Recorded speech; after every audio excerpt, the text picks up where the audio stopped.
Okay. Go ahead, Vladimir. Great, thank you. Dear friends, welcome to our next meeting dedicated to the cultural funding mechanisms in Eastern Neighborhood region. My name is Vladimir Rus, and I will be introducing today on behalf of Coalition of Independent Cultural Sector from Republic of Moldova. I will do the introduction today.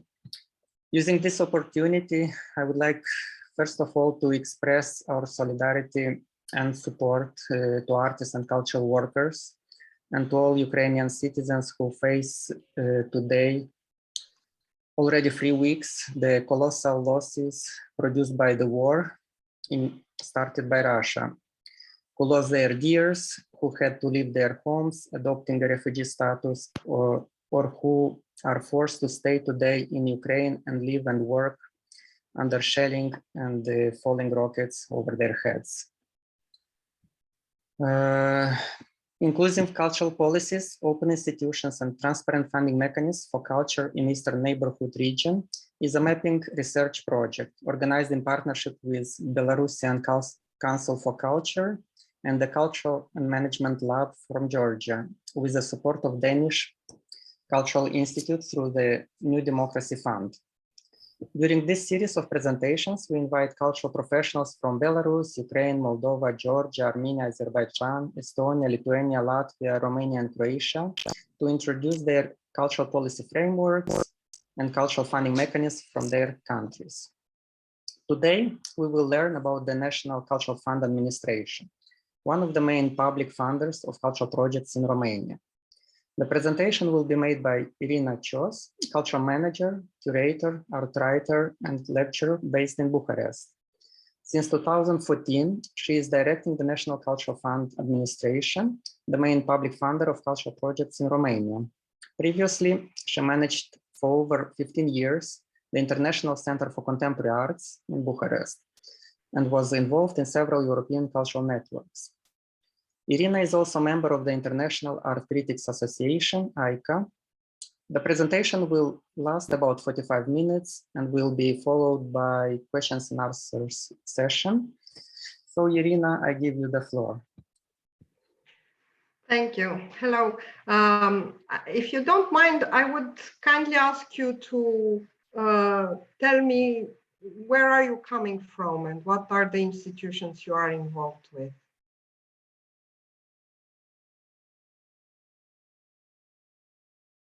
I already did myself, Vladimir Rus. I represent today Coalition of Independent Cultural Sector, but I also work in Oberlicht Association from Chisinau, Republic of Moldova. Thank you. I'm Tamara Janashia. I'm from Georgia and I'm cultural manager, founder and director of an organization which is called Culture and Management Lab. So I'm part of this coalition, which is organizing this project at the moment. And I think I will pass the word to Vyacheslav Ryabchinsky so that there is no confusion. Maybe everyone can see the next person who is going to talk. Vyacheslav Ryabchinsky, Center of Cultural Policies from Moldova, Chisinau. Elizabeth? Hello, everyone. Yes, I'm Elizabeth. I'm from Belarus. Let's say I'm not representing a cultural institution now, although I'm working in cultural management, at least used to be when I was in Belarus. Now I'm working at Charles University as a PhD student and teaching there. Thank you. Katerina? Hello, I'm Katerina Soloducha. I'm from Belarus and representing actually Belarusian Council for Culture. And I'm also cultural manager and theater producer. Thank you. Olga? Olga Kasyanova, Minister of Finance from Moldova. Ministers. Olga, mă auzi? Nu. Ok. Nicolas? Do you hear me? Yes, now, Yeah. yes. So I'm Nicholas, I'm from Georgia, Tbilisi. I'm a contemporary arts researcher, but I'm also a culture policy critic. and I work for UNESCO as a local expert. Thank you. Thank you. Veronica?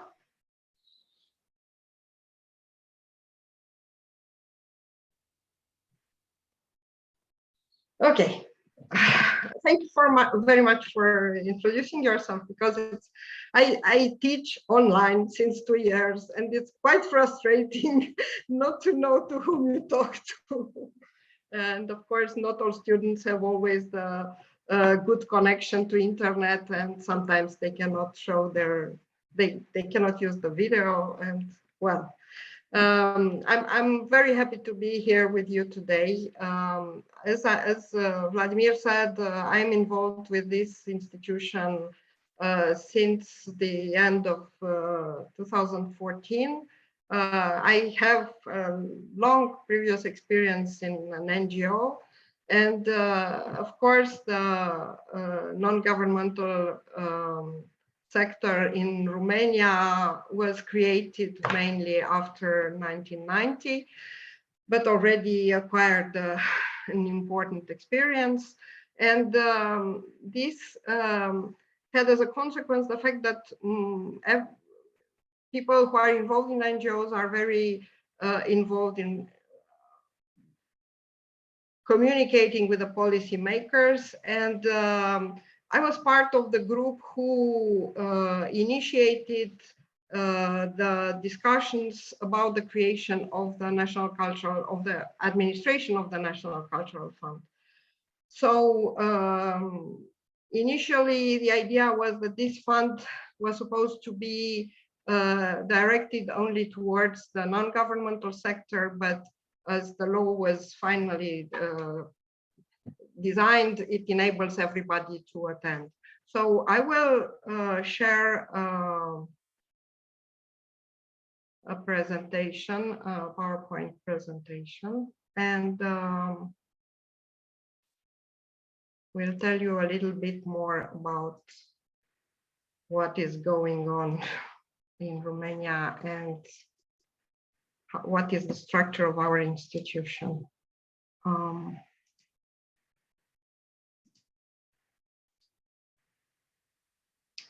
No, not good.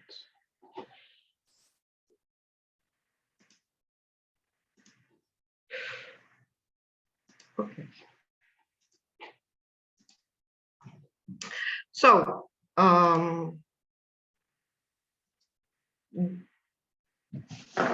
do you see a big yellow screen? And is it? Yes, it's good. Is it going on, or you are stuck on the first slide? Is it something about the legal framework? No, Yeah? the first slide is on.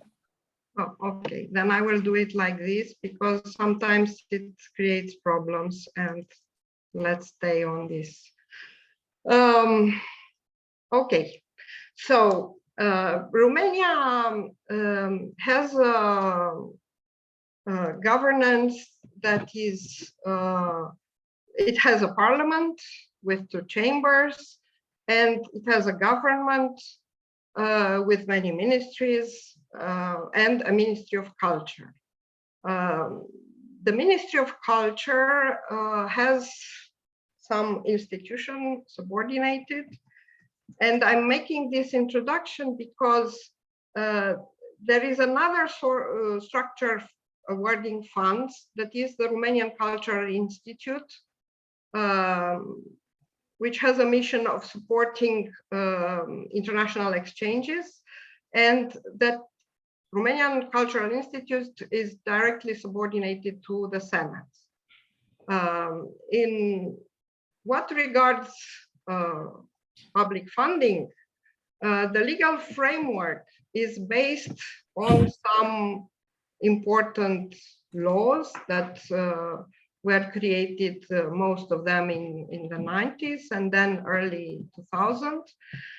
There is a government ordinance that became a law, which regulates funding of cultural projects. There is another law that regulates public funding in culture. There is a special law regarding the written culture. There is another law initially government ordinance, which is the 39, which is directed towards cinematography, and is the heritage law that regulates the funding of restoration, the National Heritage Plan, and so on. So there are different sources for funding culture and heritage, different structures, but it is, some of them are in relation with institutions, some of them are applicable to all public institutions. The Ministry of Culture, as I said, has a complex structure. It is kind of centralized framework in which the major cultural institution, I apologize, I couldn't, I just took this representation from the site of the Ministry of Culture. I didn't manage to translate everything, but as you can see in the lower part, it mentions all the public cultural institutions, museums and museal complexes, National Theatre, national operas, mainly all the institutions that have this national type in the title.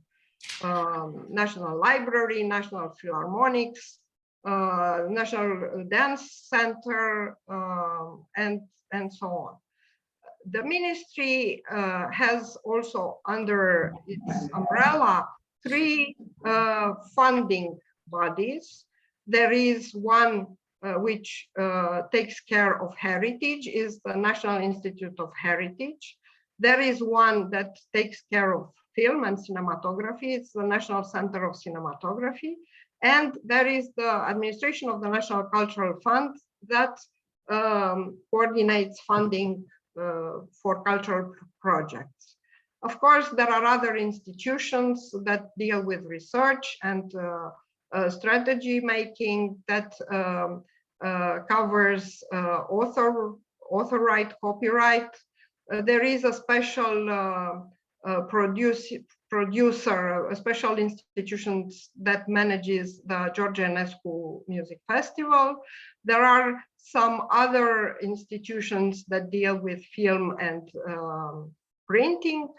And the Ministry of Culture has 42 directions for culture that are the representatives of the Ministry of Culture in all the 41 counties plus Bucharest. And the Ministry of Culture is a fund giver, a funder itself, and it mainly applies the law, the Ordinance 51, which enables structuring the funding on 3 levels. There is a strategic funding that covers big, important international cooperations, like the French cultural season, which happened 2 years ago. Now it's Timișoara, cultural capital of Europe. There were some other big, important projects. Then there are what are called priority projects, are important repetitive events that already managed to acquire international recognition, and this involves mainly festivals, film, theater, and so on. And then they also manage calls for funding, and this involves an application process and a selection process. Besides the Ministry of Culture, at national level, as I said, there is the National Cultural Fund, which is managed by AFCN, the Cinematography Fund, managed by the National Cinematography Center, and the Heritage Fund through the National Institute of Heritage. There are also structures of funding at local level. And this involves the city hall, the city administration, and in some cases, the funding is managed through a direction which is part of the city structure, or there are project centers, there are institutions especially created in order to manage cultural funding. This is the case of Timișoara, of Cluj, and some other institutions, some other cities as well. I'm making this, presenting this structure because they all apply different laws in order to fund. Everybody could apply the law 51, which regulates the procedure of application and grant giving in a very transparent way, in the sense that you need to have a call for project, you have to have a transparent evaluation procedure, and then you have to report the results. And there is the law 350, which is more ambiguous. This law allows funders to make their own decision at administrative level. They do not need to have external evaluators, and money does not necessarily need to be reported. And this created a very strong attitude towards supporting the law 51 in order to be applied by all the funding bodies throughout the country. Still, it is at the level of each institution's decision, which, as they are laws, they have to be, they can be applied, any application is legal. In terms of cultural strategy, for the moment, I cannot say that there is a cultural strategy. As you might have followed, Romania had a very dynamic governance, in the sense that since I'm working for AFCN, I think we had 2 ministers per year. So we had a minister that lasted 2 years, and it changed recently since November last year, and we hope for a stable situation. But it's always a readjusting procedure. So there were created different cultural strategies, one for the period 2014-2020. Then this strategy was updated in 2016, and none was no government approved it, no government took the responsibility for such a cultural strategy. Right now, on the site of Ministry of Culture, it is published a cultural strategy for 2021-2024, and it is in progress a procedure of redefining a cultural strategy with a funding of a European source. And we really hope that this will result in a cultural strategy being adopted at governmental level. As Vladimir said, the Administration of National Cultural Fund is an autonomous public institution which was funded in 2005. And what I was saying at the beginning, I was also part of this group that in 2005 pushed for the creation of this institution, because before the law existed, the law which created the National Cultural Fund was issued in 1998, but the application of the law was not clear, and it was managed by the Ministry of Culture. So in 2005, the ministry decided that there should be an autonomous institution that would manage this fund and would ensure procedure that would be transparent and open, and would enable everybody to get the information. The mission of AFCN, as it was defined by the board, is to finance projects that support contemporary creation, research, communicate and exhibit cultural heritage, and contribute to a better understanding of artistic trends. The thing is that we somehow have a large umbrella, in the sense that we are supposed to cover both contemporary creation and heritage. We don't have the resources to cover restoration or not even preservation of heritage, but the projects that are supported through the National Cultural Fund are meant to raise awareness, to communicate, to evaluate the mobile and immobile heritage, and also the immaterial heritage. So it's basically projects that talk about heritage and not heritage in itself. And also the connection with the audience and developing new audiences and raising interest in the area of arts and culture. Through law, the administration of the National Cultural Fund has three general objectives. One is to manage the National Cultural Fund. The second one is to award funding. And the third one is to support Romania's international cultural relations. And this somehow overlaps with the role of the Romanian Cultural Institute. And in order to realize these objectives, in the structure of AFCN, there are two departments.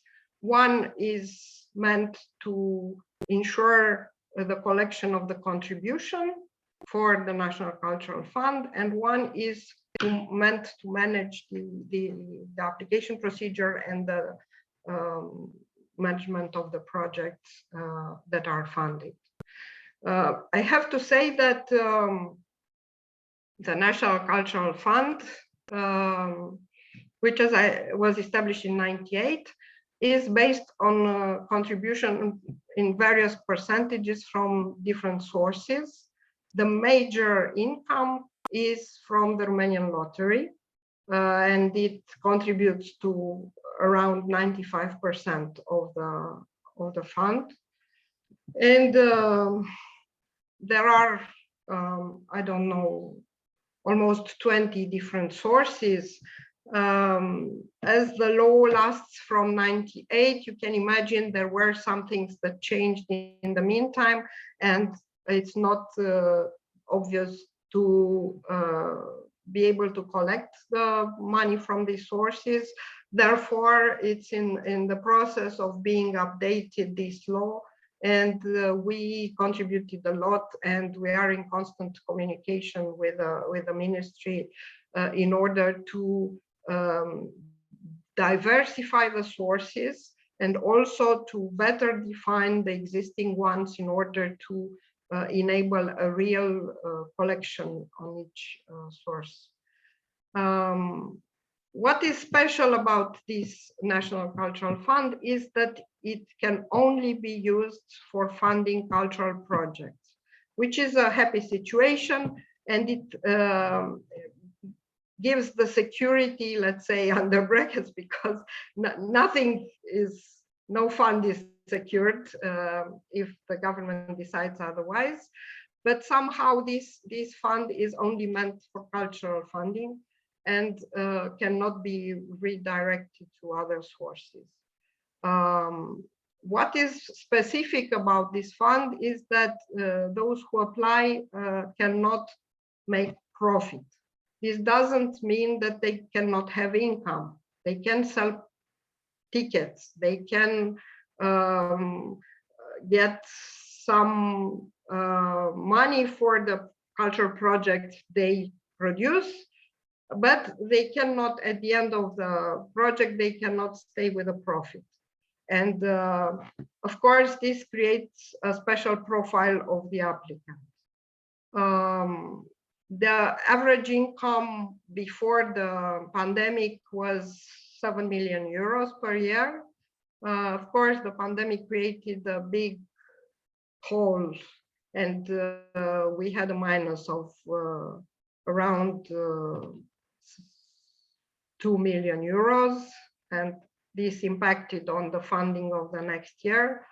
It is managed as a different, as a separate budgetary source, and it gives us the possibility to foresee the budget for the next year. So as we are managing this budgetary source, we know, for instance, that at the end of the year, we have this much in our pocket, and that we can already announce the budget for the funding sessions for the next year,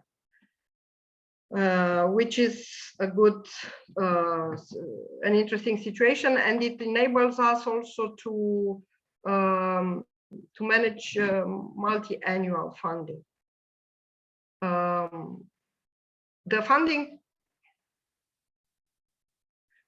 procedure is also very special because the structure of the institution has three different levels of responsibility. There is a board of experts, which is responsible for the part of strategy and for budgetary allocations, and also for defining the limit of funding per project. This board is composed of 11 people. 4 are institutional representatives. There is one representing the Romanian Cultural Institute. There is one representing the Council of Minorities, and there are 2 representing the Ministry of Culture. And 7 more members are selected from the proposals made by the civil society and cultural NGOs. And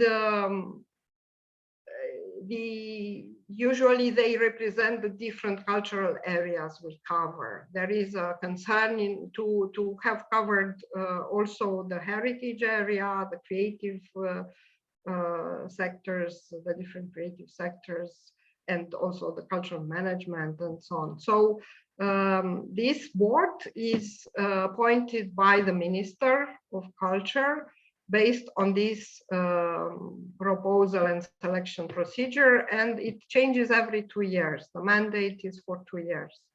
Of course, that in some situations, the same members can continue their a new mandate, and it was the case for the last 3 boards. There are some of the members who continue their activity in the committee. This board also selects the evaluators. We created a platform which enables an expert to create a profile and to apply in order to be selected as an evaluator for a funding session. This is the responsibility of the board. Then there is this evaluation and selection phase, which relies on external evaluators, which are specialized on the different areas in which we award funding. And the process is that each application is reviewed by 3 separate experts, and they each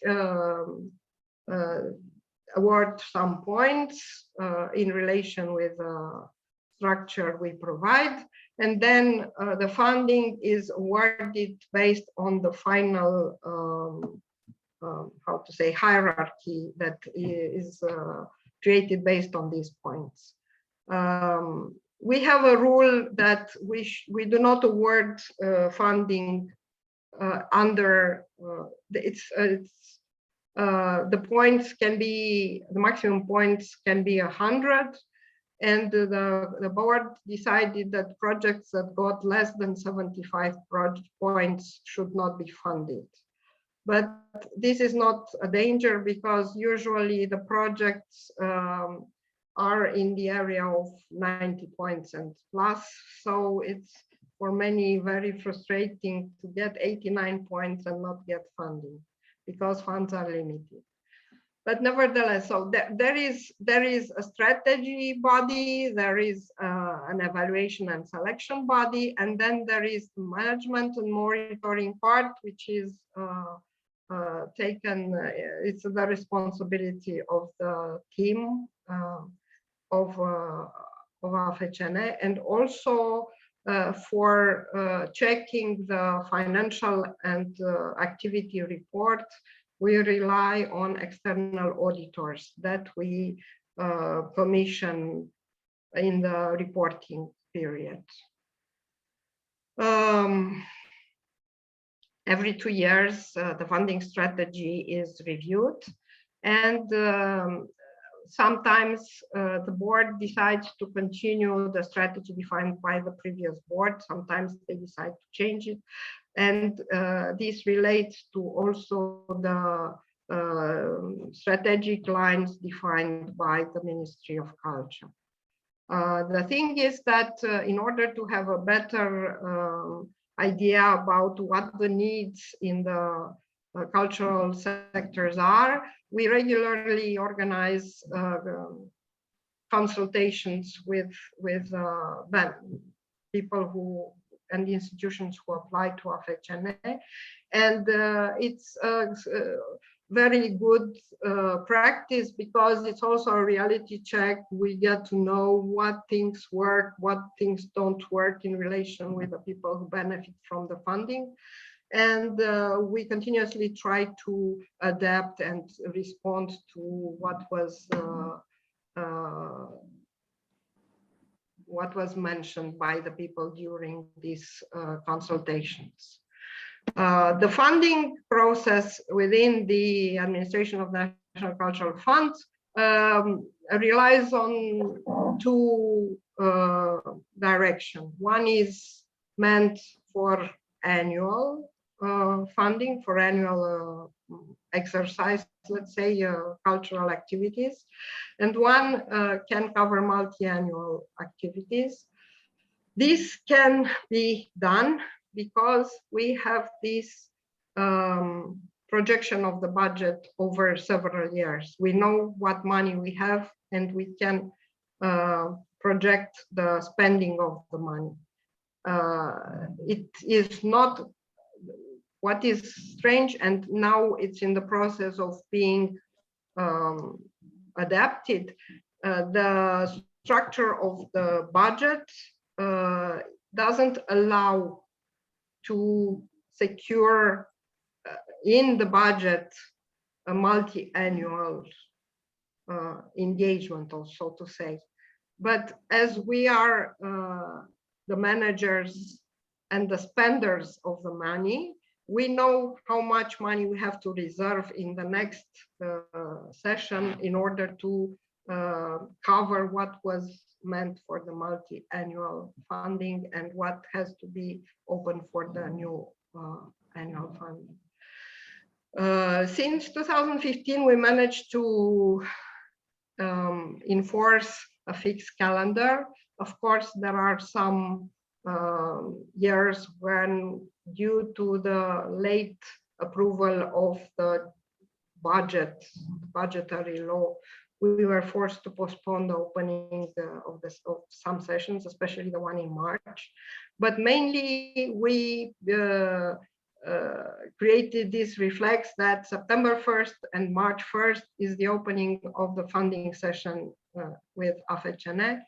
And when we open a session, when we make a call for projects, we have to announce all the conditions for the applicants, which means the calendar, the limits for funding for each area, the areas that are supported, the budget which is designed for each area, and of course, the deadlines and the eligibility conditions.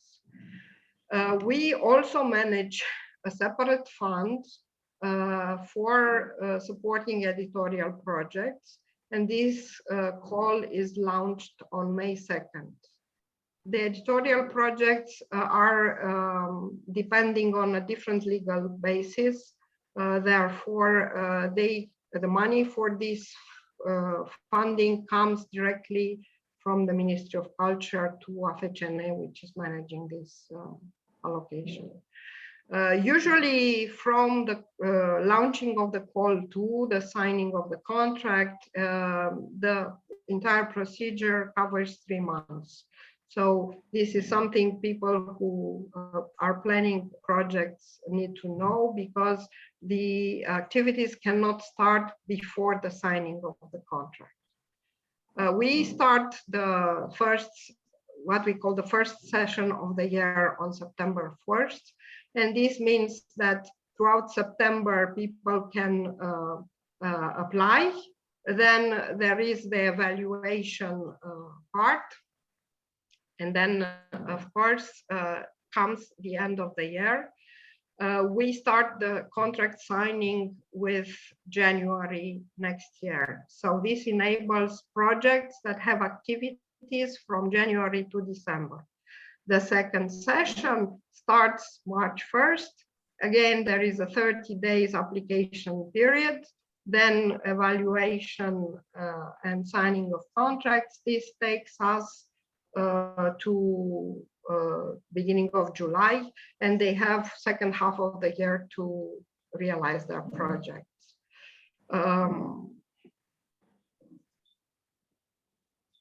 What is interesting, and let's say it's one of our strengths, is the fact that the application procedure is online. And this enabled our functioning and our grant giving activity to continue throughout the pandemic. So the applicants go on our website and can introduce their projects, and there is a form that has to be filled in. What is a bit problematic is that this application was created in 2009, and we treat it like eggs, because we never know when it might crack.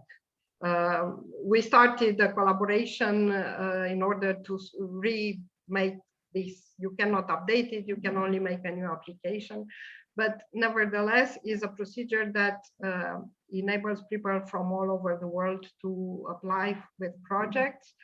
The application can be only submitted in Romanian language, but it is open to everybody who can write them the application in Romanian, and who has a collaboration with Romania in some way. So if you have a Romanian artist, if you develop a project in Romania, if you have a residency program or whatever, you can, it has to have something to do with Romanian culture, because our mission is to promote Romanian culture. And the funding can cover a maximum of 90% of the budget within the limits of the limits approved by the council, the board. So for instance, for most of the areas, the limit is around 20,000 euro, maybe a little less. We can award 20,000 euro if the applicant comes with a minimum of 10% above this limit. This is an eligibility condition to have a 10% contribution, a 10% co-financing. For the multi-annual projects, the limits are different. We award a maximum of 75% funding to a minimum of 25% co-financing. We, as I said, cover different areas. So there are areas that have to do with contemporary creation, and this is visual arts, dance, theater, and music. We cover areas that have to do with heritage, with the contribution to a better knowledge and understanding of material and immaterial heritage. And there are some transdisciplinary areas, like digital art and new media, cultural agency and participation, artist in residency projects, projects of education through culture, projects that contribute to a better knowledge and understanding of written culture. And we created a special area for repetitive projects because this applies mainly to festivals. And when we had a time when festivals were applying to the creative areas, and they were kind of eating out all the budget, because of course a festival has greater visibility, is able to get co-funding easier. So we discovered that we had in the visual arts many film in the experimental film festivals, in music again, and theater, big festivals, and the new projects, the independent projects, could not find their place anymore. So the board decided to create this area open to all sorts of repetitive projects on a transdisciplinary approach that would, of course, take the load from the creative areas. And what the board decided was to create specific priorities for each area. And I will show you an example of the latest priorities. We used to have 3 priorities, and then they were somehow extended to 5. And the projects, compliance with the priorities proposed would represent a part of the evaluation procedure, and that would bring you more points if you fit within this.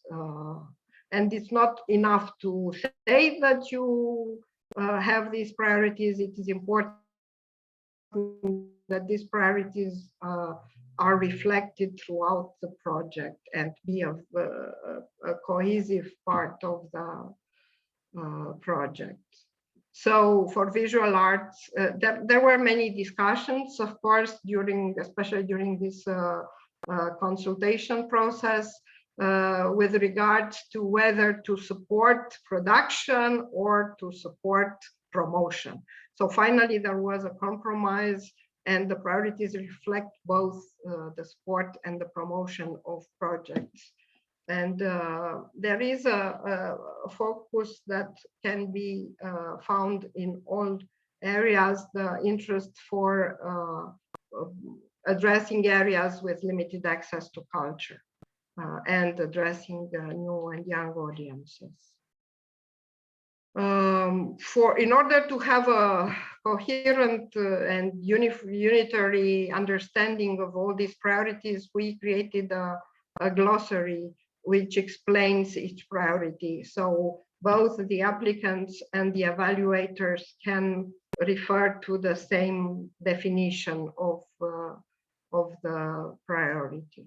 So this is for music and dance.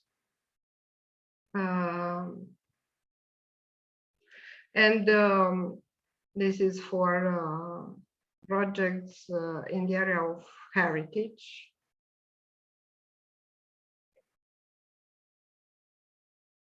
Of course, that an applicant has to have a strategic approach and make an evaluation taking into consideration the budget that is allocated to a special area and the priorities, and also to see in which way the project proposed can fit in a transdisciplinary area or has to be in a very specific creative area. Because for instance, everything that has to do with promotion and understanding of heritage can be realized through dance project, theater project, visual arts project, different types of exhibition design, and so on. So you can fit, for instance, a visual art project in many of the areas that are supported in our calls. Of course, that before every call, the board meets and looks over the priorities and has this how to say, they take into the consideration the suggestions made by our applicants, and somehow within the last 2 years there was a continuity in adopting the same type of priorities. The pandemics was a strong test for our council board and our team, of course, and because the first session for 2020 happened in September 2019, when nobody thought about pandemics, and then the second one started 1st of March before the pandemics manifested, and somehow the artists had to adapt their projects on the run. They could not foresee all the situations possible. For next year, it was easier because we could foresee and we could adapt the priorities, and this is why this priority regarding the communication, including digital media and different online platforms, can be now found as a priority throughout all the areas. This is a challenge, how to best respond to the needs. And AFCN is a small institution. We have a team of 20 people, and including the accounting and auditing and acquisition, but and which makes very difficult to cover the work. At the same time, it gives us very important flexibility and capacity of adapting our activity to the challenges that come on the way.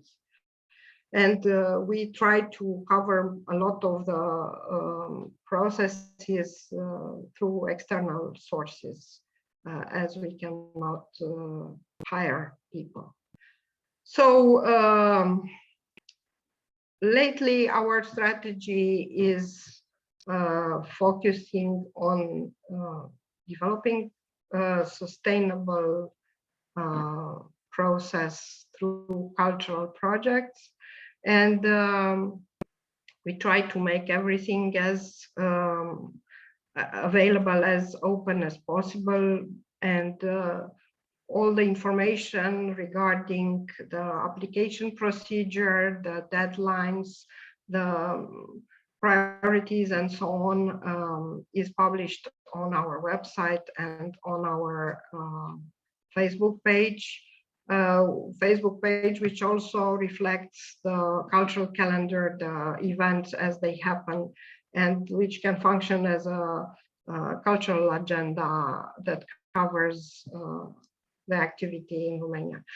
Before closing, I would like to say that when this fund was created, the idea was to support big projects at national level, national and international level, somehow applying a very clear strategic vision.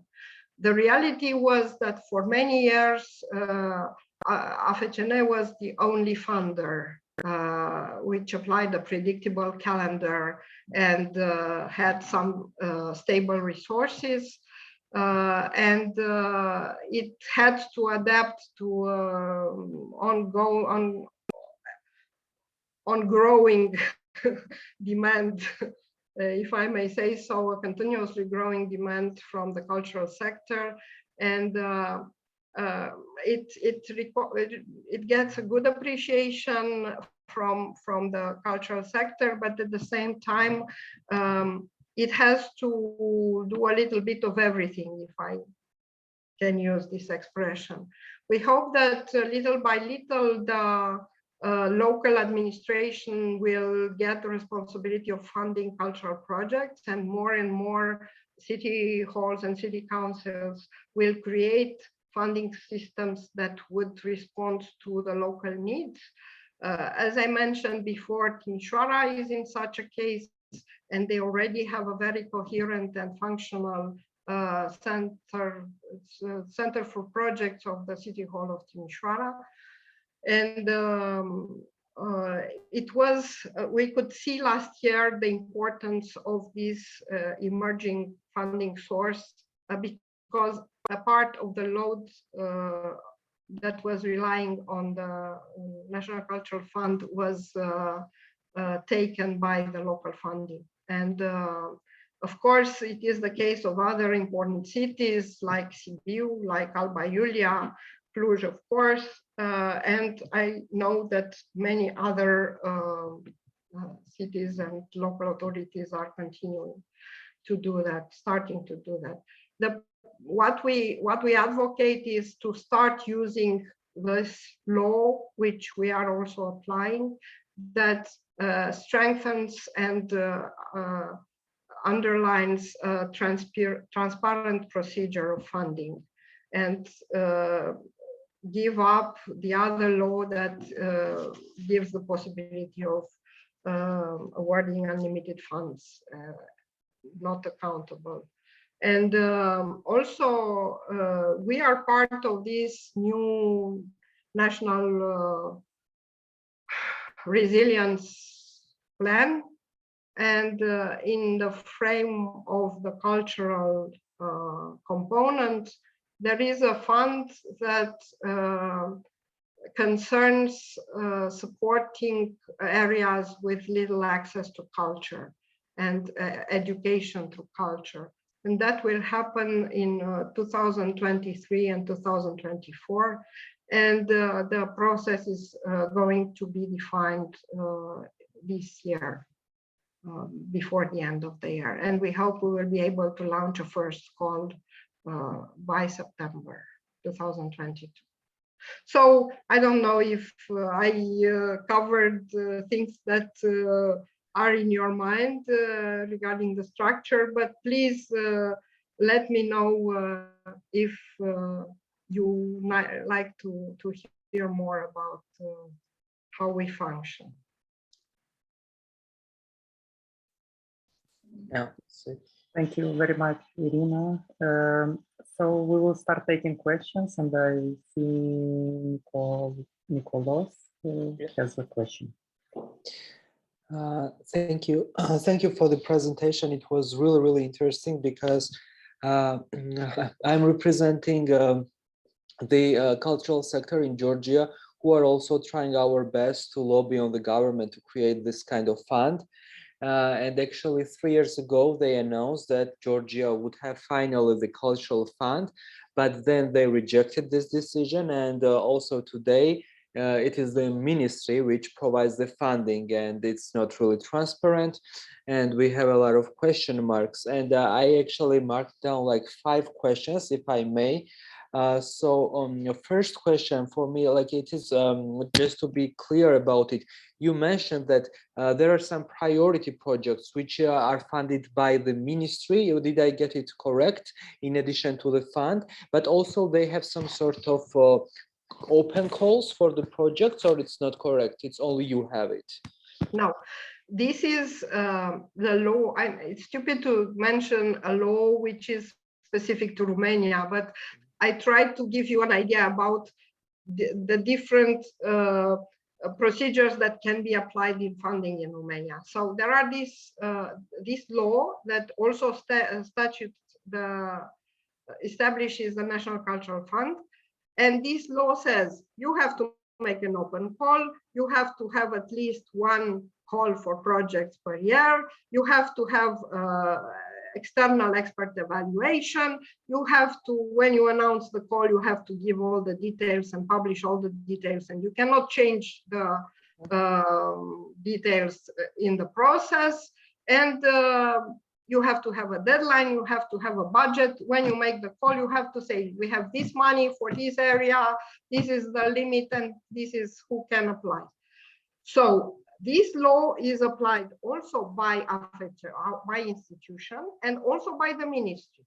So somehow, in terms of functioning, the AFCN is under the authority of the Ministry of Culture, in the sense that we get the money for our salaries and our admin costs, but the fund is separate, is something that is represented in the national budget as a different source, but is administered only by us. So the ministry cannot make decisions on this fund. It's only this institution and the board of experts that are appointed by the ministry. But they themselves don't provide the funding. The ministry is also a funder. They also give money. Yeah. So this is a bit confusing for many people. But the ministry didn't delegate completely the grant giving procedure. I told you there are I mentioned that there are three institutions, three funders under the authority of the Ministry of Culture, but the ministry itself is a grant giver. They have, and this law makes possible of awarding these three types of funding. You can have priorities, you can have strategic projects, and you can have open calls. We do not apply the first two because we prefer to focus on the open calls. But the ministry can decide that some projects are important to be like the National Theatre Festival. It is important to be supported every year and not to desperately look for funding every January to enable this festival. So they have this category that gets automatically funds if they are in this priority list.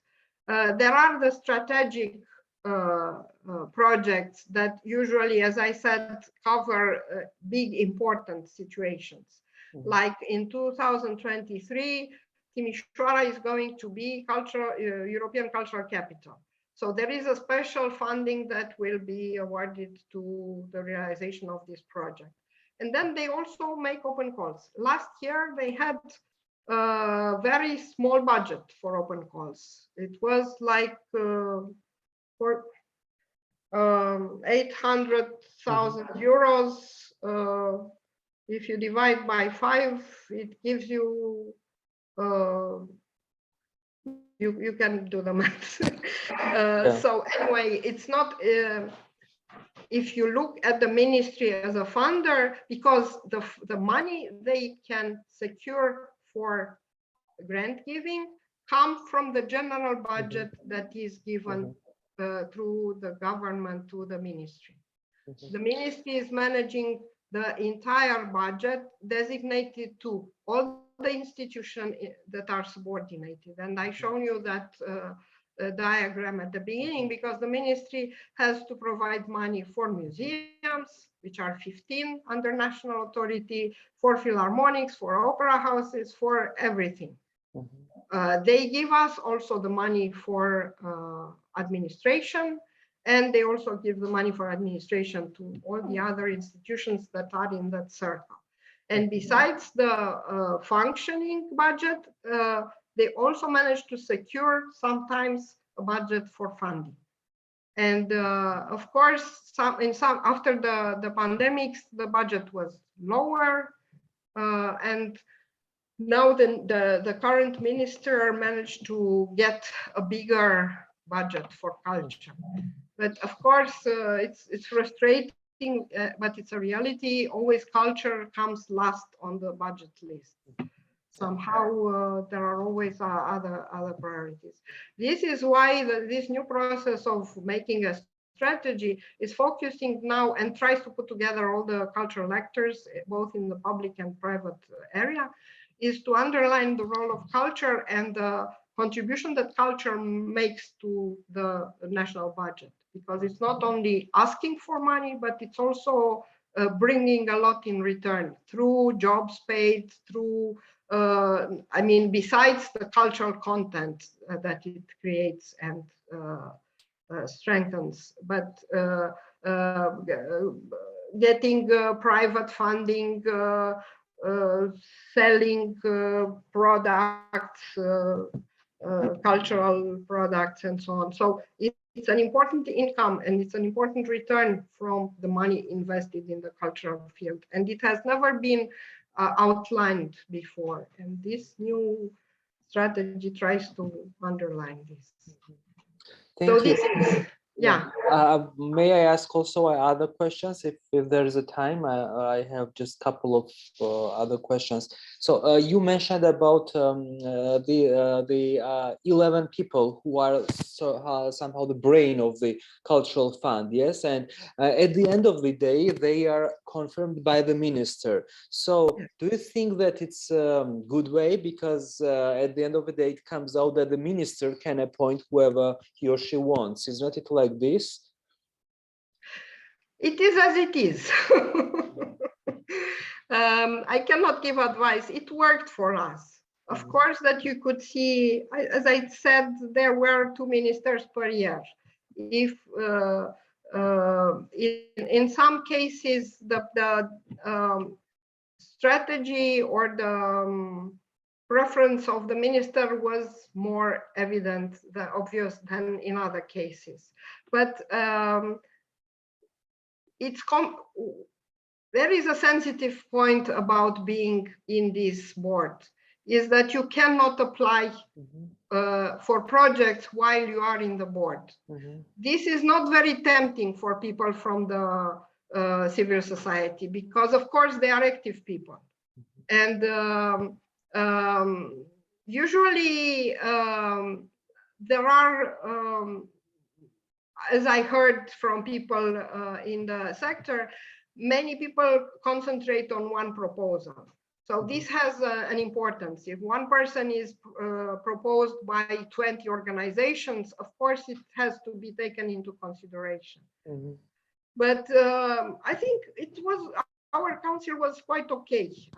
It managed to cover both heritage and living arts, and people had the experience of the contemporary field and came with valid experience and points of view.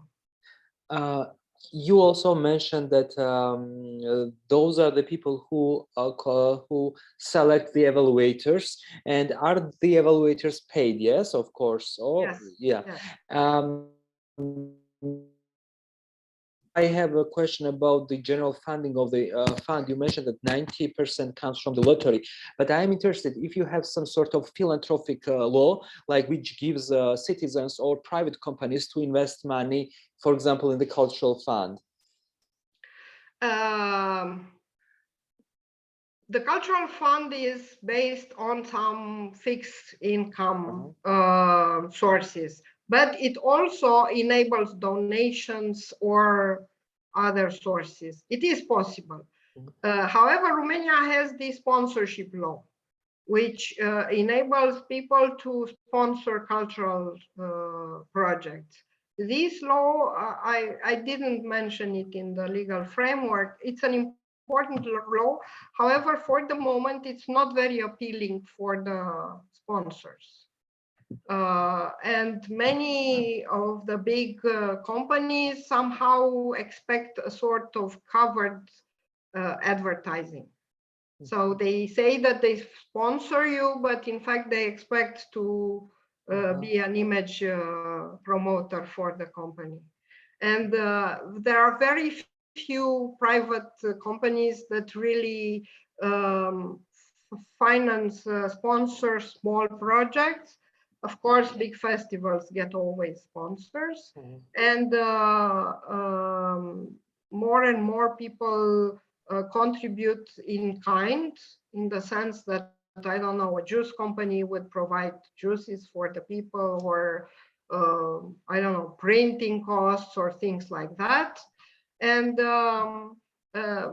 the idea now is to improve the law in order to be more incentive for the sponsors. Now those who give money, the money are taken from the profit, so the taxes are applied to a smaller sum. But basically they do not have any advantage to that. I see. Okay, my final question is about the year of 2005 when the fund was created. Like, if you could recall, was the government against of creation of this fund in Romania as well, like it is now in Georgia? And if it was like this, did you somehow advocate it, and which tools did you use? Well, the fund was created in '98. Yeah. And it was managed until 2005 by the Ministry of Culture. We were lucky to have an open-minded minister who was an actor and a stage director, who was minister for that time, and who knew about this funding structure. He created a group of research and studied different solutions. This was the British model that was applied already in Hungary. And basically the National Cultural Fund in Romania is somehow applying the Hungarian model. And it was established by law in 1998. What was not foreseen was the fact that, for instance, if you would award money to a private person, the money granted would be reflected in the annual income statement, and the person would have to pay taxes for that money. And then there was the decision that money will not be anymore awarded to private people.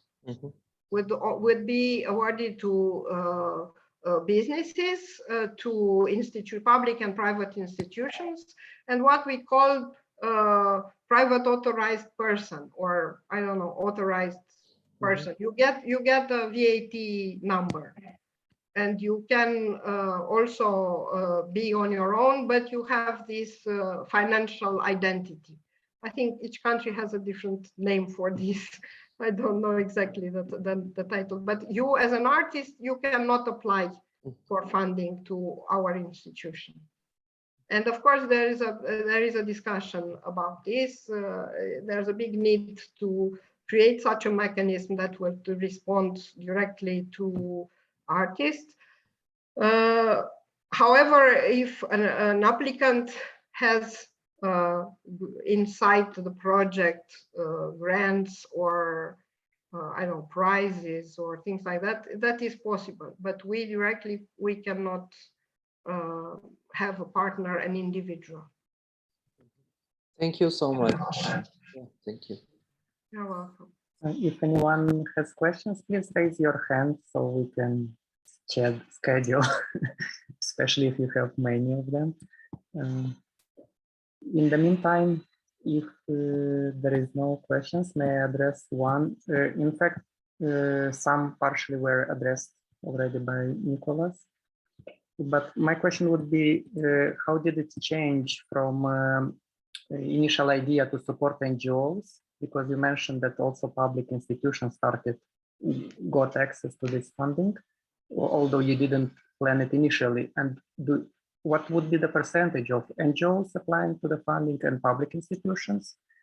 And if you think it's a good development, or you would prefer it to look differently, like you said in the very beginning? Well, in 2005, we fought for a fund which was aimed only for NGOs. Now, when I started to work with this institution, we made an evaluation about how it was, what were the consequences. And I would say now I'm a bit biased, because determining public institutions to work on projects, I think it's a very good thing. If a public institution can think and plan in terms of project, look for funding, develop management abilities, it's very important, and this will only contribute to the development and the strengthening of that institution. And the open competition is again a very good thing. If a public institution is getting into competition with a private body, it has to come with very good projects. And of course, a public institution, as we say, has an advanced start, because they already have money, they have spaces, they have salaries, and they have other resources which an NGO doesn't have. And this is a bit a handicap in benefiting from the funds. However, we made a research, and it's less than 5% of public institutions in the general frame of funding awarded. Of course, there is a difference. For instance, in the heritage area, there are more institutional benefiters because there are museums. The owners of heritage are mainly museums or public institutions. So it's not surprising that this situation exists, but more and more they make collaboration and partnerships with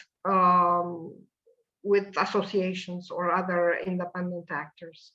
And there was an idea at the moment to limit to introduce a percentage for public institutions. Like, for instance, to say 10% of the budget is designated for public institution, and the rest for private actors. And we came to the conclusion that this would be a positive discrimination, in the sense that in many areas, public institutions on a basis of a free competition do not attend 10% of the budget.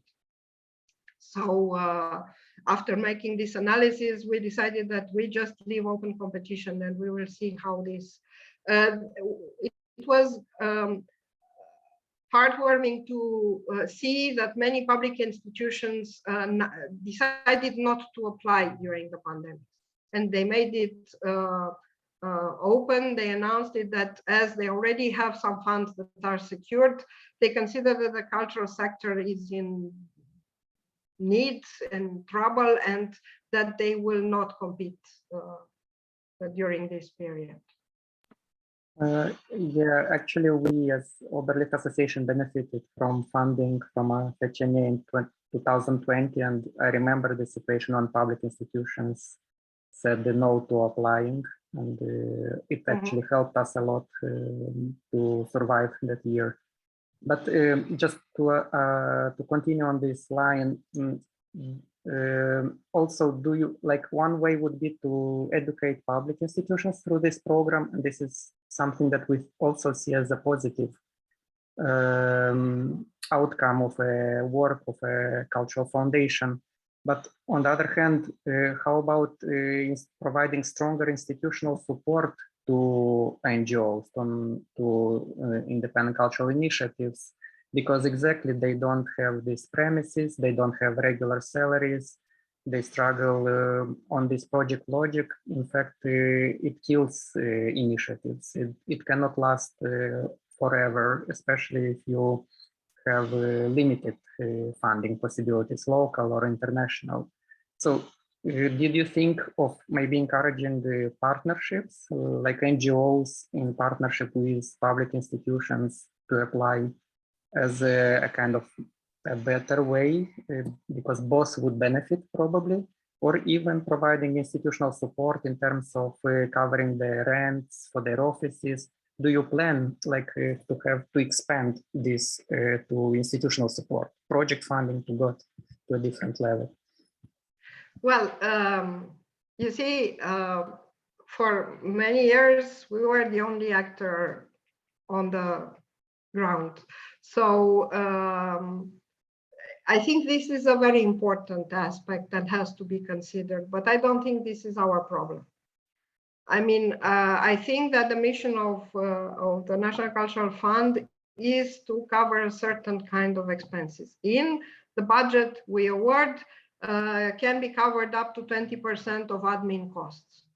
So an applicant can cover their rent, their communications, part of the salaries which are involved, which are determined by the project. I was in a group of discussion, and of course there was this idea that there should be created a fund, kind of sustainability fund, or I don't know how to call it, which would grant fixed funds on a regular basis for a certain amount of time, like for 1 year, to give 500 euro per month. That would cover the admin cost for an institution that proved its viability and its cultural impact on the art scene. The discussion started before the pandemics, and then it stayed on hold. The process of making laws is quite long, and from the moment when you come with the idea to the moment when it is approved and becomes is enforced by the parliament, it takes a long time. And I know that there is a big confusion now, and I recommend you to look at this, but to have a firm opinion. How it is called? The Council of Competition, which talks about de minimis schemes and state support schemes. Usually these schemes are not applied to culture, but in some cases, when you have to deal with important incomes, like in the case of cinematography, like in the case of festivals, it can apply. And this is meant to regulate the funding in order to prevent inequitable competition. Like for instance, for the publishing houses, if you fund some publishing houses, then you could create an unbalanced competition with the other publishing houses that do not have access to the fund. So suddenly in Romania, the Competition Council came with the idea that these schemes should be applied to our funding. And of course that we started immediately to make an analysis on how much money we award, how much money is attracted from other sources. And finally, we had the discussion and we said, okay, if the co-funding is less than 50%, then it doesn't create profit, then it doesn't apply, it's not necessary to apply a minimis scheme. But there is this danger, of course, danger. In each country, there is a different approach we managed to have a communication with the representatives of this council, and they, of course, are focused on a business model, and they come with questions that leave you with an open mouth. You wouldn't expect that they would ask such questions about culture, but still, it's important to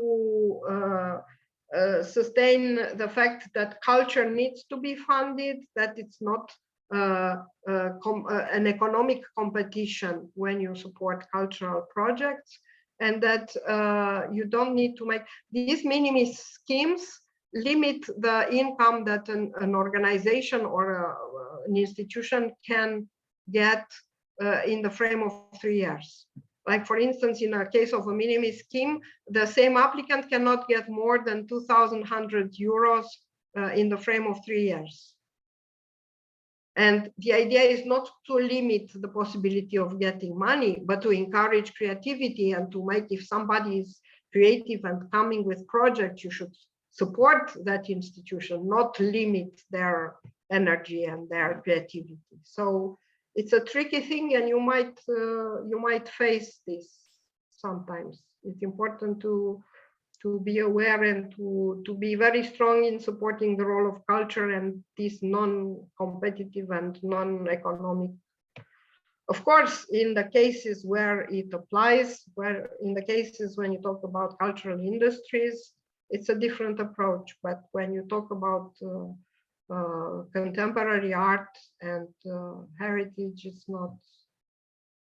My opinion is that it should not be applied. May I address one more question before others express this wish? Romania is quite a big country with a large geography, and on one hand, the question is it big enough fund to cover the real needs of the scene? And if you see possibility to enlarge the income, from which sources beside lottery fund would you recommend? And second, since it's a big geography with very different ethnic groups and so on, do you have a criteria when you distribute funds according to some geographic criteria? And if in perspective, you also think of a regional fund, maybe that would also support initiatives from Republic of Moldova? So to start from the end, applicants from the Republic of Moldova can compete at all areas. There is no limitation, but there is no preference. I don't think that there will be a budget for, especially designated for Republic of Moldova, but it may be, I don't know. It depends on how the board decides what the priorities are.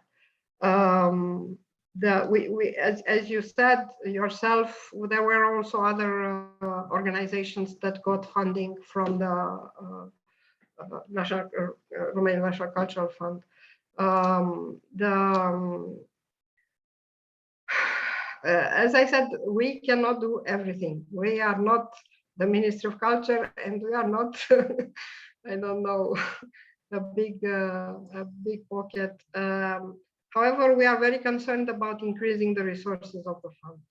And it is now in progress an update of this law, and we try to define other sources of funding. Of course, that from what we identified to what will be approved, it's a long way, because in the same time, there is this idea of not adding more taxes to the private sector, of not putting more weight on the independent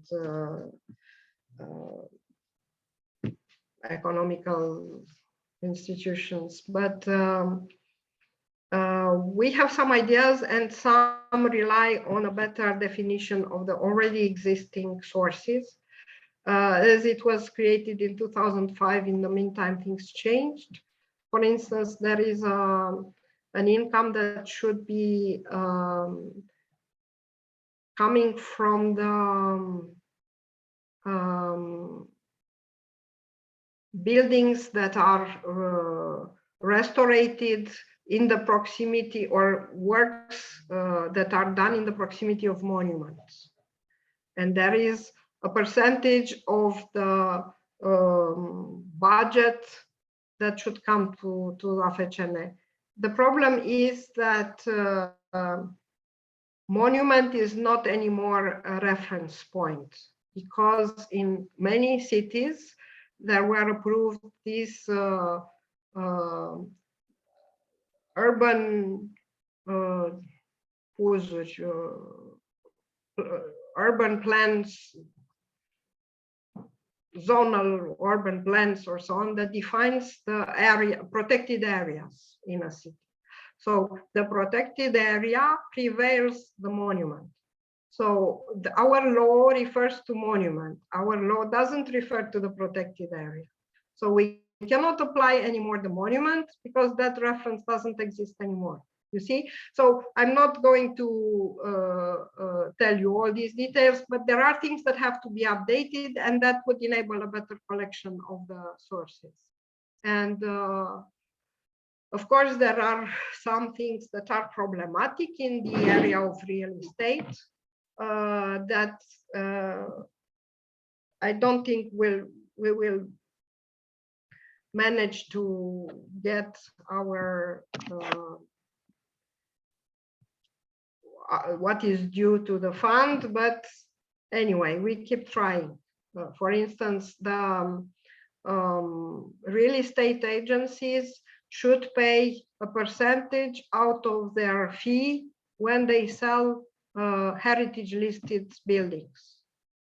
Of course, that there is a certain mafia in the area, and that they manage to hide these incomes, and they manage to, even if we, because we in that department that takes care of collecting, we also start lawsuits against those who do not pay, and somehow they manage to postpone, to delay, and but we don't give up.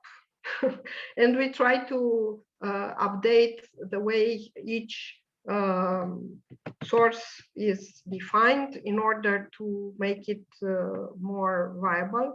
And we also asked for a raise of the percentage of the lottery. I don't know if this will be possible. And there is also this gaming, which is different. There is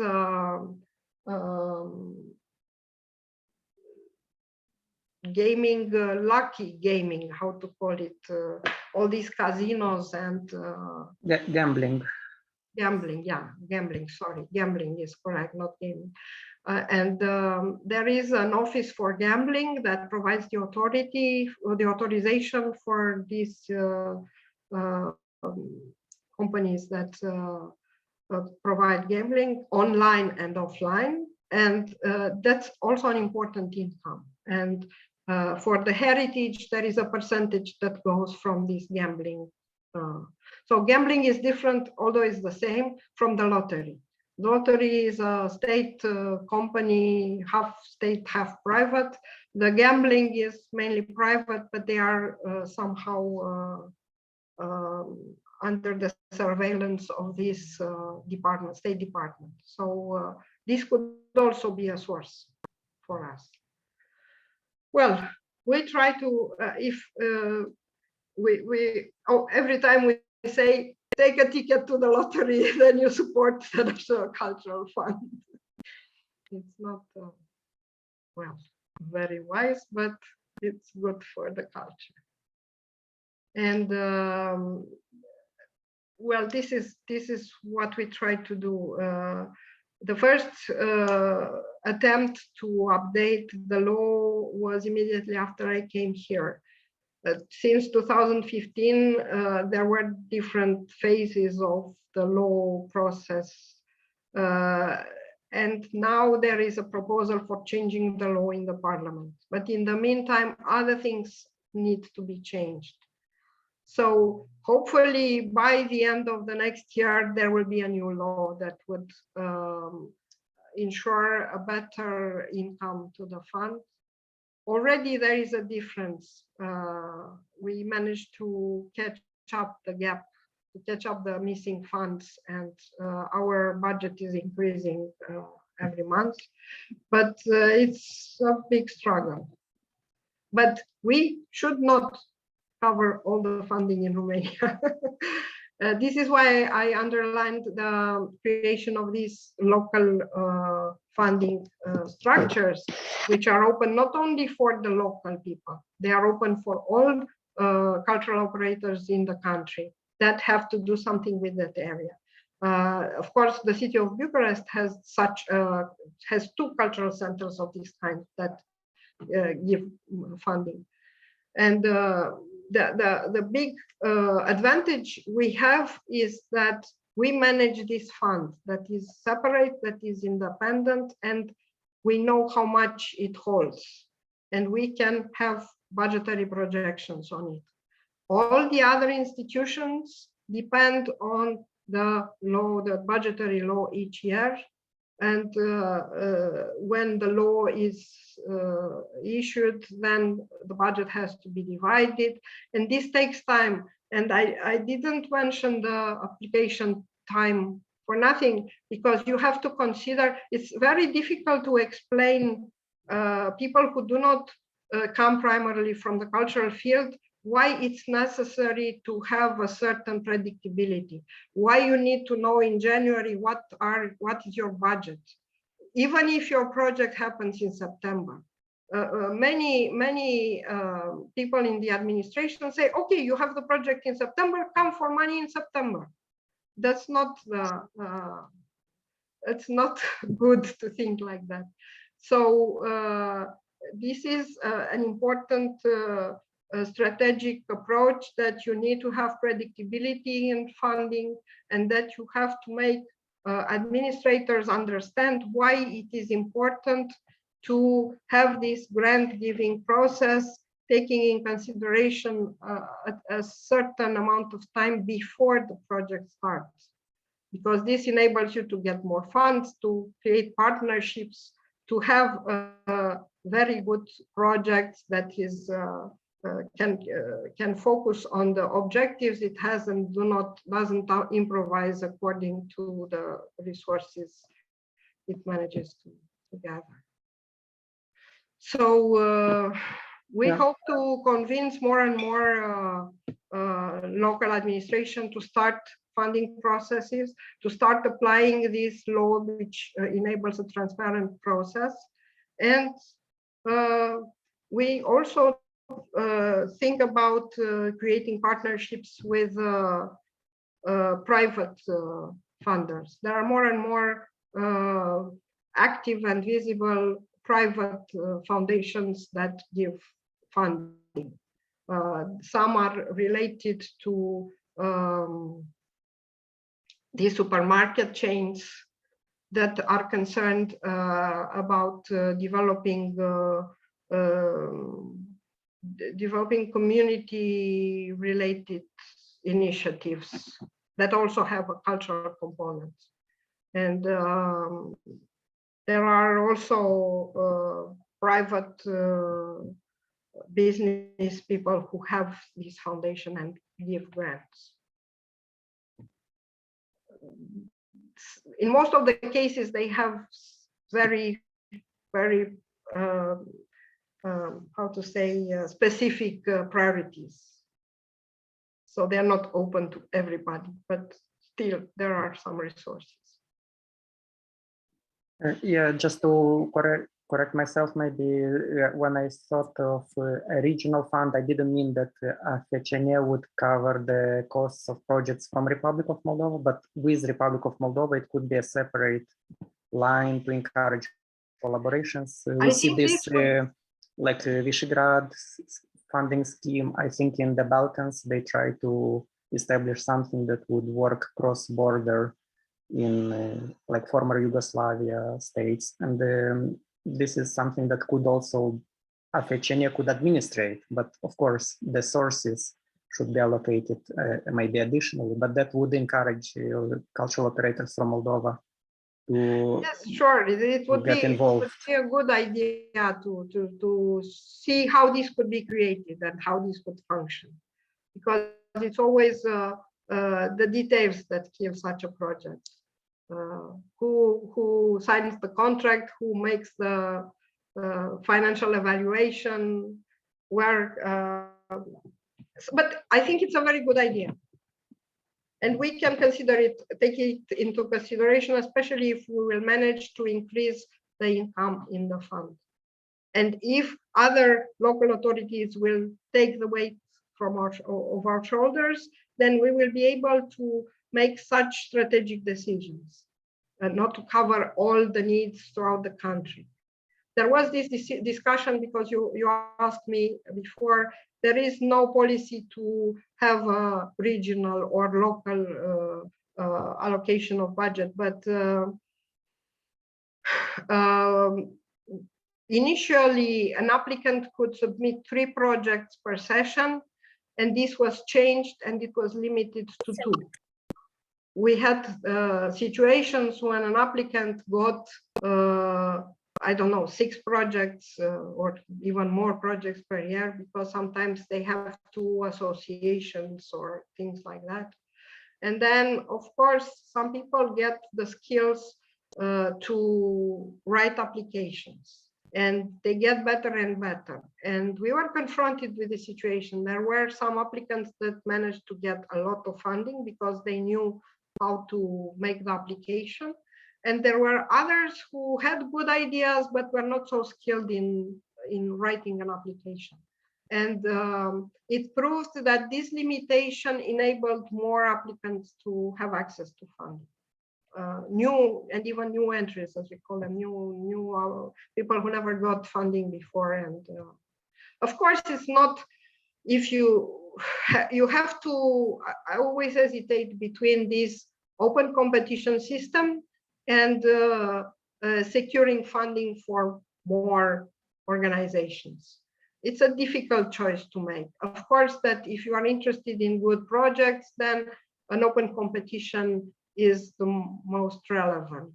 However, you have to, as we are the main funder, we had to take into consideration also the general context in the cultural field, and to make this strategic decision to create capabilities and managerial expertise in other areas where there is not yet, or where there is an interest and can be strengthened through funding. We do not do cultural management. We do not fund cultural management training or cultural management. This area is not included in our priorities, in our funding scheme, because we also consider that this is not our problem. This is not what we have to do. We organized in 2017, I think, training which was meant for evaluators, but most of the participants were applicants, and it had a good outcome because the quality of the application was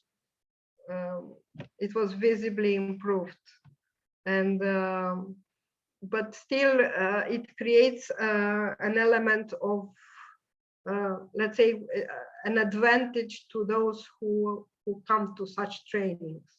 So we should not do trainings in order to give everybody an equal opportunity. But it would be important to have such trainings.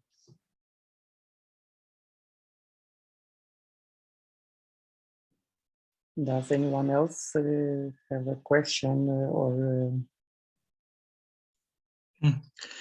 Irina, thank you for the presentation.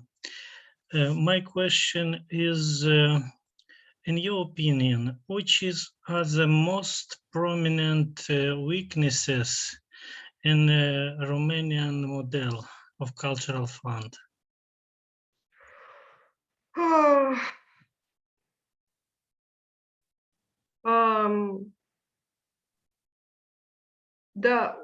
I would say one would be the fact that we have to select, but it's difficult to draw the line. For every session, we have to select again the evaluators. Somehow it's good because you cannot create, I don't know, some subjective, biased points of view. On the other hand, it's not good because it would be good to have a pool of experts on which you could rely for at least a year and know that they are well trained, that they are well informed in the specific area, and that you can rely on their opinion. Right now, we manage, if there is this condition that I told you, there are 3 experts judging each project, evaluating each project. If there is a difference, it used to be a difference of 20 points, which was accepted. And we realized that it was killing projects. And then we lowered it to 10 points. So if between the 3 marks, let's say, there is a difference over 10 points, either you make a mediation and they decide to lower that difference, or you reevaluate the whole project. But this says that the opinion and the expertise of the people involved is not always at the same level. And I think it would be good to have a structure that has a group of experts that is appointed for a certain amount of time. They take the responsibility for what they do, and they do only this. It's difficult because, again, people who come as experts are also cultural operators. And they, in order to be experts, they cannot apply.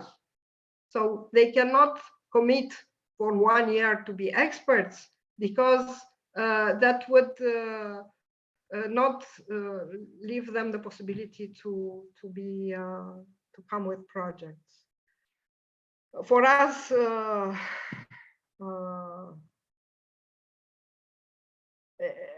a problem is that our application is old. So if you create, the fact that we have an online application process is very good. The fact that this application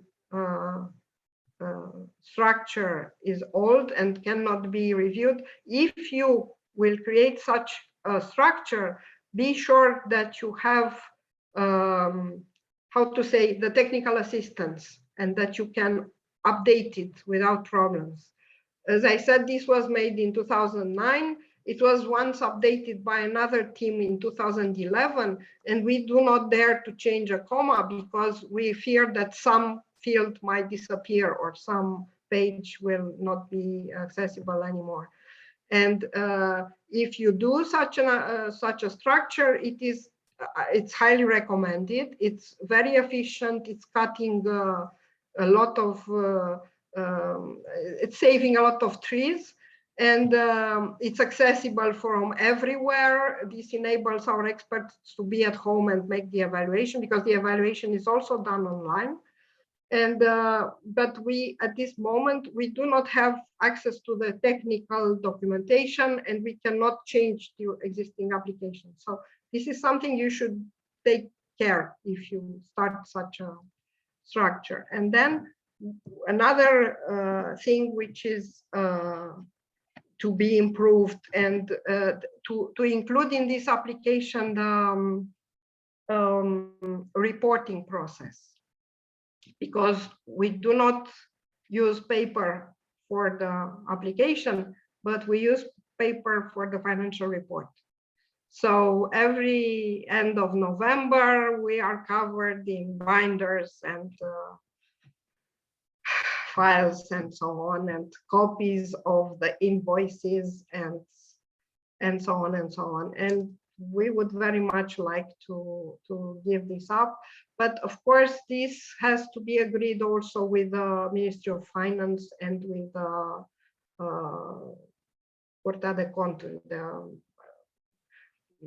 how to say, the accounting authority that checks public finances, that will always want to see the documents, want to see the things on paper. So this is a structural change that should happen. But if you can start a new thing, do it from the beginning with an informatic platform that would enable the application and the reporting, and that would contain a technical support and will have a constant technical support and assistance.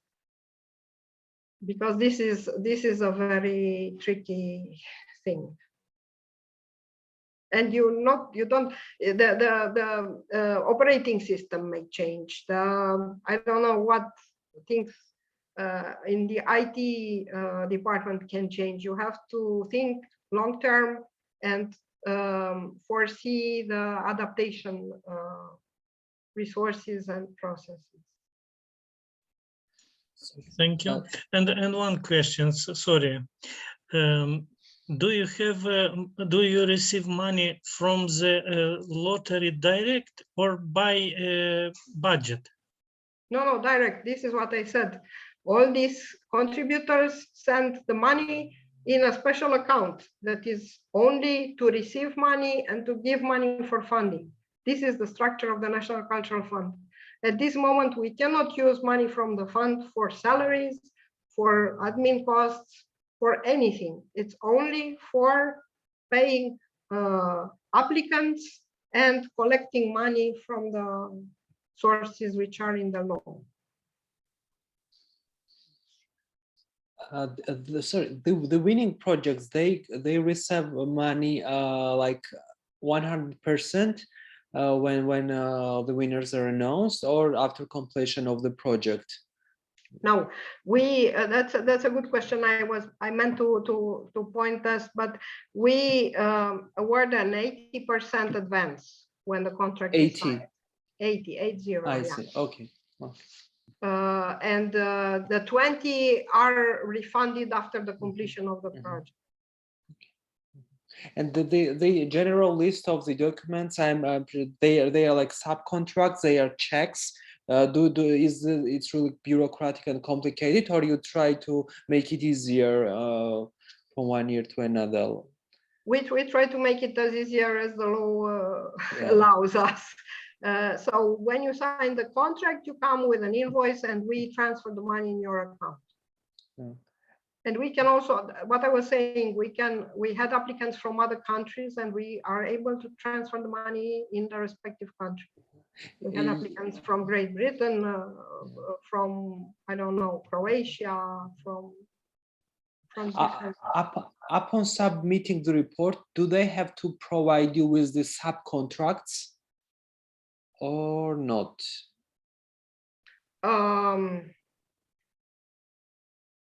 Yes, I mean, you have to put a copy of that.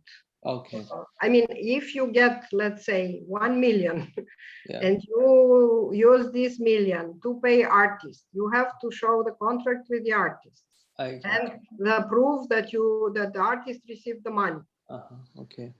If you hire a company to I don't know, lend you video projectors, then you have to show the contract to show that you paid the company, and you see, so why you use the money, how you used it, and that you used it. This is, of course, for the public institutions, it's more complicated because the public regulations are more strict than for associations or foundations. But yeah, we try to make it as simple as possible, but we have to stay within the legal frame of the public finance. That's always. And this is why I said that we need to have the agreement of the financial control, that if they do not agree with this, we cannot change the system. That's. I have maybe one more question, if it's okay. But if someone wants a question, please ask, because I think it's the last 5 minutes. We shouldn't go too much over. I will continue and then you just intervene, please. No, the yes or no for possibility to contest the decisions of, yes. Because we, for example, in Moldova, we don't have a possibility to contest the decision for public funded programs. I didn't want to get too much into the process. So you have 30 days to upload your application. The application ends at a certain time, at a certain date, and then nothing goes. We often get calls, oh, I forgot to upload the budget. Could you open the application so that I could put the budget also? That is not possible. But then my colleagues verify the eligibility of the project, because there are some informations that are conditions for eligibility. And those projects who do not have those information are not taken into consideration. And then we know how many projects for each area, and we know how many evaluators we need. And then the board meets, they select the evaluators, and then we distribute on a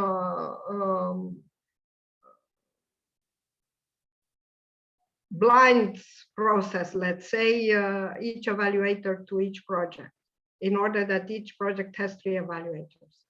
And then they have between 25 and 30 days to look, to evaluate all the projects they had. We try to keep a balance, and we try to give no more than 21 projects per evaluator, because it's a one-day work to look through a project. And in general, the evaluators do also other things, or rather say they do other things and do evaluation on the site.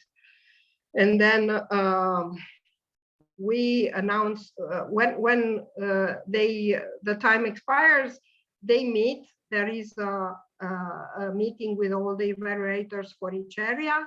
And if there are differences, more than 10 points between the points awarded, then there is a discussion with the 3 people.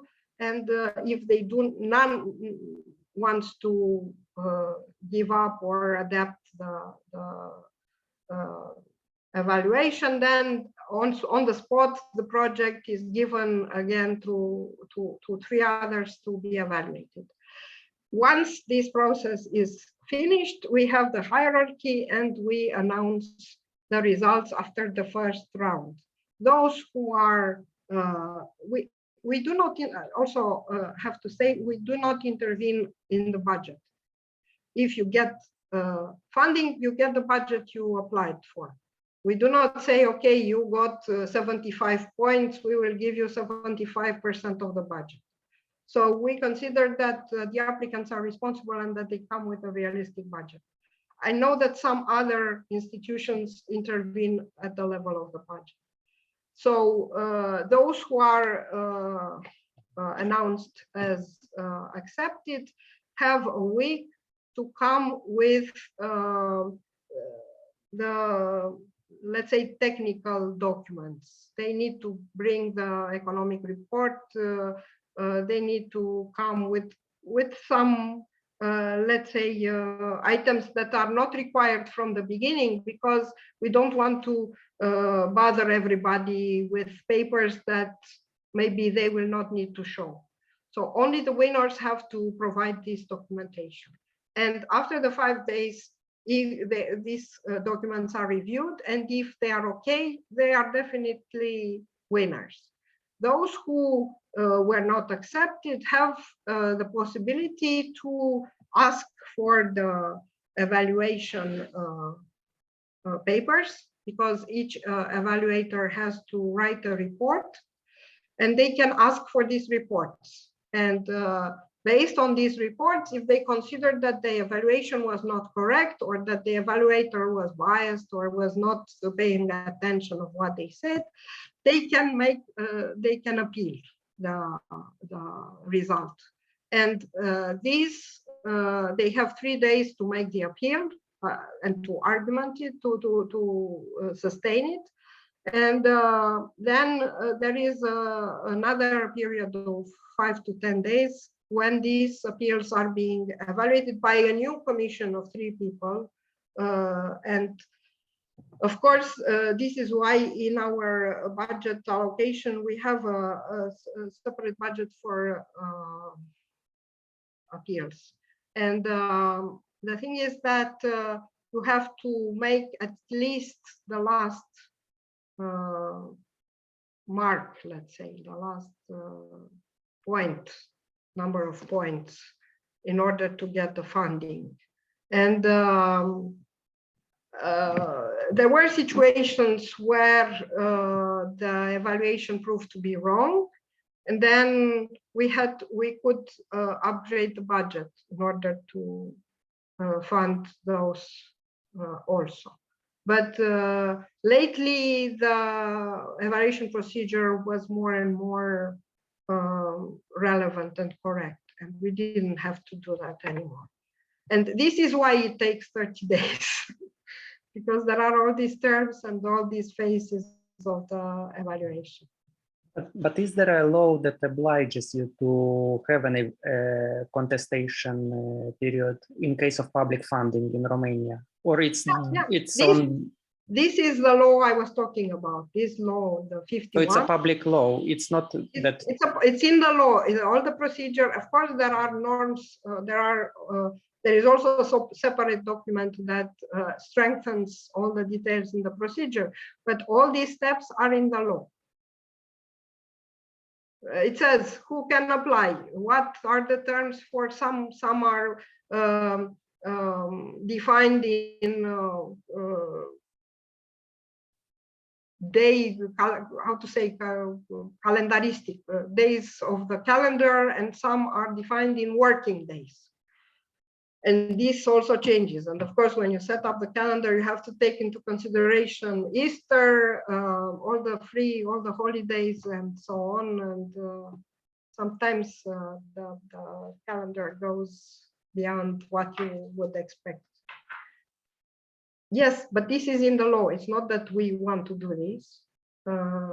It's in the law. Some institutions consider that the appeal can be made on the procedure. This is the case of the Ministry of Culture. The Ministry of Culture says you can appeal, and if the procedure was not respected, then you win. We interpreted the legal mention in the sense that if the evaluator was judging in a wrong way, that meant that the procedure was not respected, so that we can do a new evaluation. So in the case of AFCN, the project is evaluated again from scratch.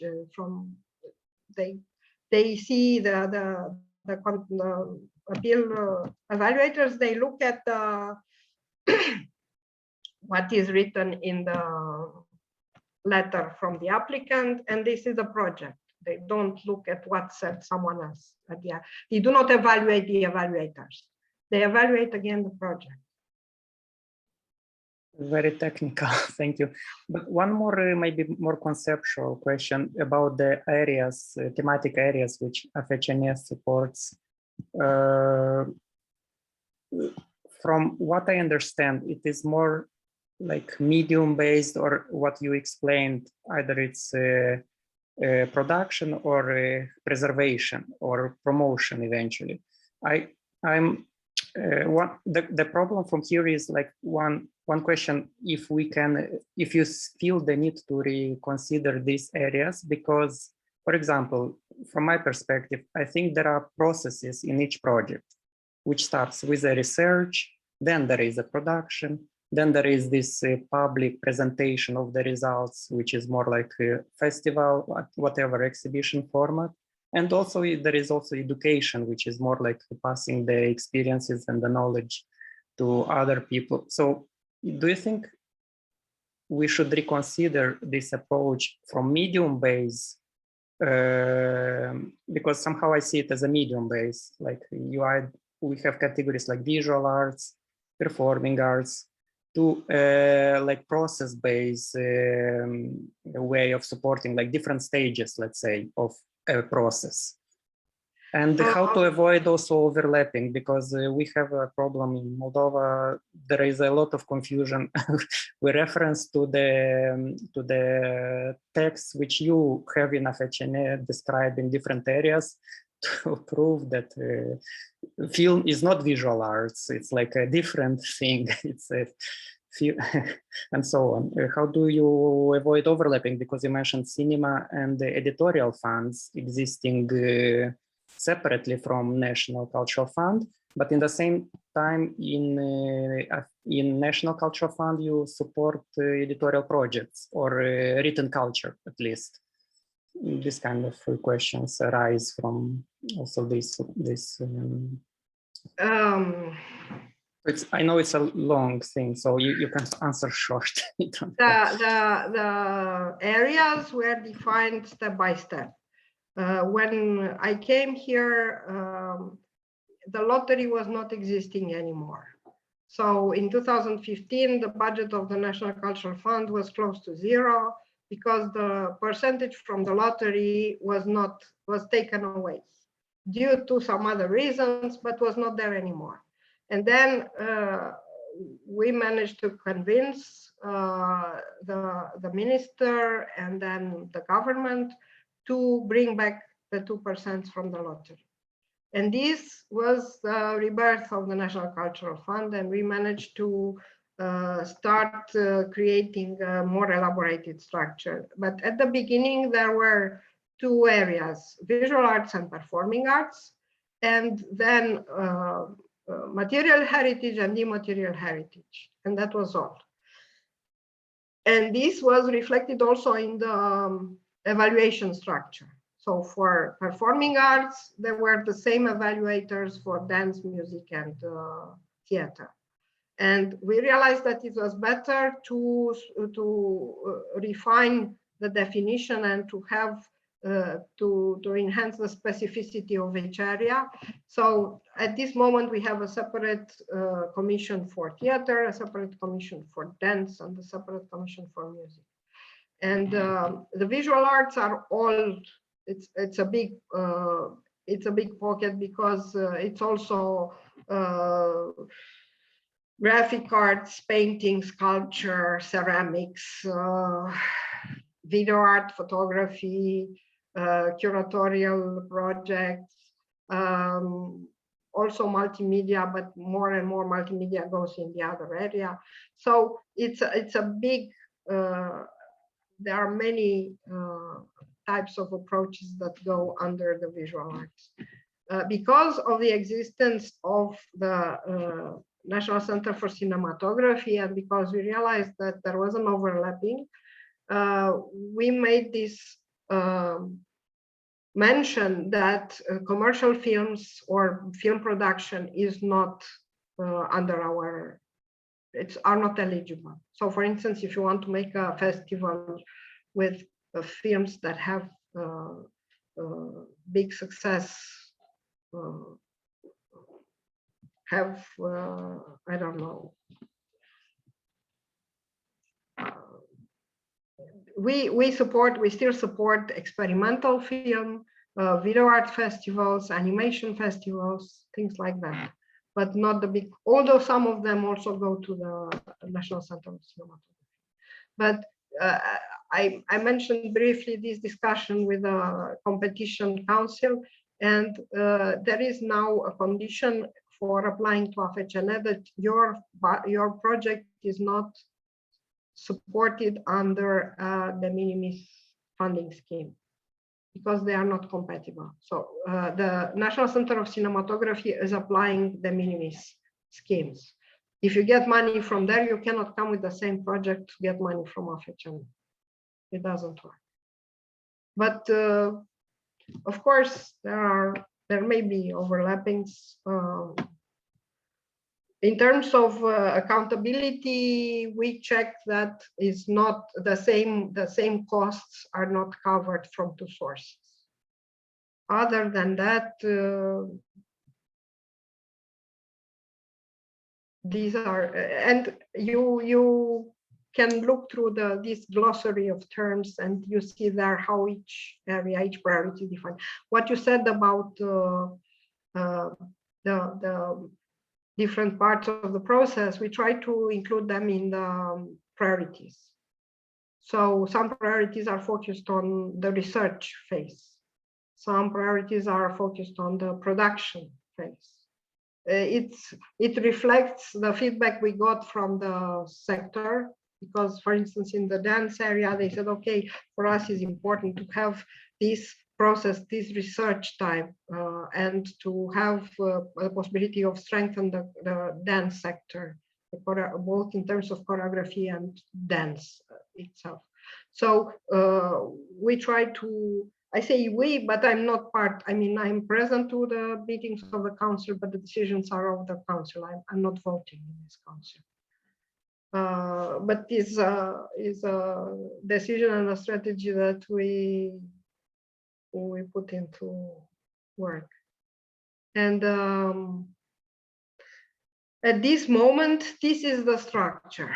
Of course, that again, we will have discussions and we will see how things will be reflected from the people who receive these fundings and what they see as applicable. As long as the resources of the fund are limited, we try to cover the most important needs. If the load will be shared with other funders, then we will be able to be more creative with what we do. There were suggestions that we should do small funding, medium funding, and big funding. We don't, at this moment, we don't see it bringing important results, because nobody stops you to ask for a small budget. You don't have to go to the maximum budget. If you have a small project, you need 10,000, you ask for 10,000. But of course, everybody asks for the maximum limit of the budget. And of course, I don't know how it happens in your countries, but in Romania, everybody works on the deadline. So we are regularly checking the database, and 70% of the projects are uploaded in the last 3 days. And of course, there are situations as the one I told you, that could you please open the application for uploading one more document? Well, and of course, throughout the 30 days of uploading the applications, all my colleagues from the program management department are offering information, and if there is a blockage, if the application doesn't work, we are very reactive. Sometimes I tell my colleagues to close their phones after 10 in the evening, because people keep calling no matter what time or what day of the week it is. And that we discovered, of course, because the application is old, that if you put a name, a title of a folder which is too long, then the application rejects it. You cannot upload the report or a budget because it says budget of the association in 2000, and then the application sees it as a virus and shuts it down. But it was, you have to follow everything and to adapt on the way. And anyway, it is an ongoing process. It's not that you find a solution and it works smoothly, no problem. You always have to be present to check with everybody and to adapt. Okay. Yeah, I think we should stop here. I mean, thank you very much for your generosity and time to share all your experience of working in AFCN. It's 7 years already, which is a very rich experience. So we hope, we wish you good luck with your work, and we hope actually to meet eventually physically or online in the near future when we plan some more activities in a workshop format, eventually in Chisinau or somewhere else, to discuss more in detail this experience and compare them. And thank you everyone for participating, and Tamara for supporting us technically. And see you hopefully next week when we will meet someone from Cultura Nova Foundation from Croatia. Thank you for this meeting. It was really, really interesting. Thank you. It was a pleasure to see you all, and I'm looking forward to hear about your experience. Anyway, my address is my name, how do you call it, that sign for the email, afcn@afcn.ro. So if you feel like asking more questions, please don't hesitate. And if you want to make projects with Romanian artists, you know that you can do it. I just put your email in the comments, so if anyone needs, take it from there. Yeah. Have a nice evening, everyone. And thank you very much. Do well wherever you are. Thank you a lot. Goodbye. Evening, Bye-bye. everybody. Goodbye. Bye.